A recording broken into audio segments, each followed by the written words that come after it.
معصوموں کو مارا جائے گا. عزیزان ملت، اکبر الدین اویسی کا حملہ ایک منصوبہ بند سازش کا نتیجہ ہے. یہ جو زمین کی بات کر رہے یہ ایک بہانہ ہے. یہ کرنے والوں نے، ان ظالموں نے جو کام کیا یہ بہوئے ہیں. ان سازش اور منصوبہ کرنے والوں کے اشارے پر پیادے ہیں، ناچنے والے ہیں، کٹپوتلی ہے. عزیزان ملت اسلامیہ، تاریخ اسلام گواہ ہے. ہم کیا، میری حیثیت کیا، ہم تمام کی حیثیت کیا، ہم جس کے نام لے رہا ہے، ہم جس کی غلامی کا دعویٰ کر کے ہر وقت اس کو اپنے لیے باعث افتخار سمجھتے ہیں. عزیزان ملت اسلامیہ، تاریخ اسلام گواہ ہے. صحابہ کرام رضی اللہ تعالیٰ عنہ نے جب قوم کی قیادت کے لیے آگے بڑھے تو فاروق اعظم کو شہید کر دیا گیا، عثمان غنی ذو النورین کو شہید کر دیا گیا، حضرت علی مشکل کشار شیر خدا نے تو مسجد کوفہ میں زخمی کیا گیا تو اپنے خون میں غسل کرنا پڑا. امام حسن کے خلاف ظالموں نے آپ کو ظاہر کیا. امام حسین نے نہ صرف اپنی جان بلکہ اپنی آل اور اپنے قبیلے کی جان لیے اسلام کی سربلندی کے لیے قربان کر دی. مسلمانوں، امام اعظم ابو حنیفہ اپنی زندگی کی آخری سانس حق کی بلندی کے لیے جیل میں رہے. امام احمد بن حنبل پر سر بازار پیٹ پر کوڑے میں رکھائے گئے مگر باطل سے سمجھوتا نہیں کیا. سب یہ ہندوستان پر مولوی افضل ثانی رحمۃ اللہ علیہ نے حق کی سربلندی کے لیے جب آواز اٹھائی تو گوالیر کے جیل میں بند کر دیا گیا. مجلس اتحاد المسلمین کبھی نہ باطل سے ڈری ہے، نہ باطل سے کبھی سمجھوتا کیا ہے، نہ ہم ڈریں گے نہ سمجھوتا کریں گے. ہم اللہ پر بھروسہ کرنے والے ہیں اور محمد مصطفیٰ صلی اللہ علیہ وسلم کے دین پر کامل یقین کرنے والے ہیں. اور دنیا کی کوئی طاقت ہمارے بھروسے کو اور کامل یقین کو کم نہیں کر سکے. قرآن میں اللہ نے فرما دیا کہ اللہ نے مومنوں کے جان اور مال کو جنت کے وقت خرید کیا. ہماری نماز کی نیت کیا ہے کہ اللہ میں جیتا ہوں اور مرتا ہوں تو تیرے لیے. عزیزان ملت اسلامیہ، ان ظالموں نے جو حرکت کی ان کو ضرور اس کا صلہ ملے گا. احادیث شریف میں آیا عزیزان ملت اسلامیہ کہ جب حشر کا میدان ہوگا، حساب کتاب ہوگا، حدیث شریف میں آیا کہ ایک چڑیا ہے اور اس کی پکار چنگار کی طرح ہوگی، اس کی پکار چنگار کی طرح ہوگی اور لوگ یہ محسوس کریں گے کہ ان پر بجلی گر رہی ہے.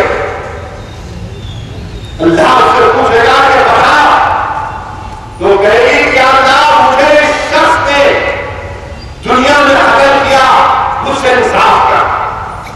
تو اللہ سبحانہ و تعالیٰ اس شخص کو جہنم میں ڈالے گا. عزیزان ملت اسلامیہ، دین اسلام ہم کو اس بات کی تعلیم دیتا ہے. اگر تم حدیث نبوی کا مطالعہ کرو گے تو رسول اللہ صلی اللہ علیہ وسلم نے منع فرمایا کہ مزاق سے ایک ہتھیار کسی مسلمان کی طرف مت دکھاؤ، اس لیے کہ فرشتے اس پر لعنت بھیجتے ہیں کہ مزاق سے ہتھیار اپنے کسی بھائی کی طرف دکھاتا.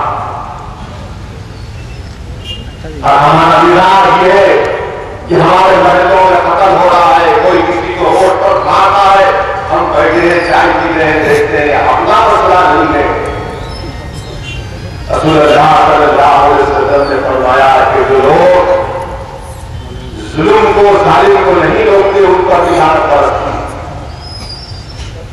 عزیزان ملت اسلامیہ، جیسا کہ میں نے کہا کہ سازش اور منصوبہ بنایا گیا اور یہ لوگ جو لوگ سازش کیے منصوبہ بنائے ان ایئر کنڈیشن کمروں میں ٹیلی فون کا انتظار کر رہے تھے کہ خوشخبری مل جائے کہ انور کا خاتمہ ہو گیا، اس لیے کہ الیکشن میں ہرا نہیں سکے۔ اخبارات میں دیکھے حملے کیے، اس کا اثر عوام پر نہیں ہوا۔ الیکشن میں اترے تو الیکشن میں شکست ہوئی، انتظار کر رہے تھے ارے جو تم لوگ اپنے کمروں میں بیٹھ کر یہ سازش اور منصوبہ تیار کیے، رسول اللہ صلی اللہ علیہ وسلم کے حدیث کو سن لو کہ آقا عالم صلی اللہ علیہ وسلم نے فرمایا کہ جو لوگ عمل کر کی سازش کرتے ہیں، منصوبہ بناتے ہیں، ان کے تعلق سے رب العالمین نے ارشاد مبارک فرمایا کہ اللہ نے جہنم کے 70 درجے بنائے اور 69 میں یہ عدل کے سازش اور منصوبہ کرنے والے رہے گے، اور ایک حصے میں جو قتل کرتا ہے کرنا ہے تو میرے والد کے بازو، ورنہ اگر گناہگار پر آقا کا کرم ہو جائے تو مدینے میں موت آ جائے۔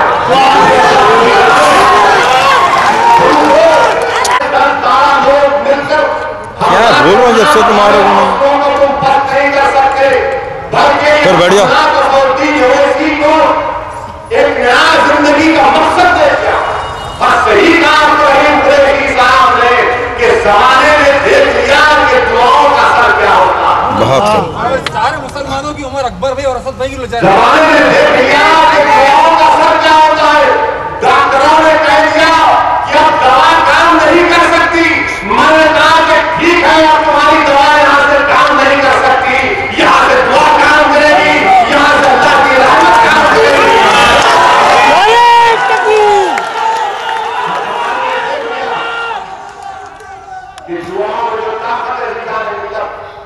اللہ سبحانہ و تعالیٰ نے ہم تمام کی دعاؤں کو قبول کیا۔ مجلس اتحاد المسلمین کا ایک اپنا رکن اس بزدلانہ حملے سے اس کے حوصلے پست نہیں ہوں گے، بلکہ میں اعلان کر رہا ہوں کہ جب تک زندہ رہوں گا ان ظالموں کا تحفظ کروں گا، قانون اور جمہوریت کے دائرے میں رہ کر ان کا ہم تحفظ کریں گے۔ اور آج سے اگر ہمارے اس علاقے میں کوئی مسلمان ناحق کسی کا قتل کرتا ہے تو مسلمان اگر تم پر پرندی ہو اسی سے محبت ہے تو میں تم کو رسول اللہ کا واسطہ دے رہا ہوں، تم ان لوگوں سے تعلقات منقطع کرو۔ ایسے لوگ جو مسلمانوں پر ظلم کر رہے ہیں ان کا سماجی بائیکاٹ کرو۔ اگر تم کم سے کم جہیز کی لعنت کو ختم نہیں کر سکتے تو کیا تم ان قتل حالت کی کو نہیں روک سکتے؟ کیا ہم اپنے ہاتھوں سے اپنے بھائی کو مارتے؟ یہ بزدل، یہ شیاطین، یہ ظالم، یہ ظالموں کا استعمال کیا گیا، ان کے 4 خاندان کا اجرا، ان کے دانا نے نیند لے اپنے سر کے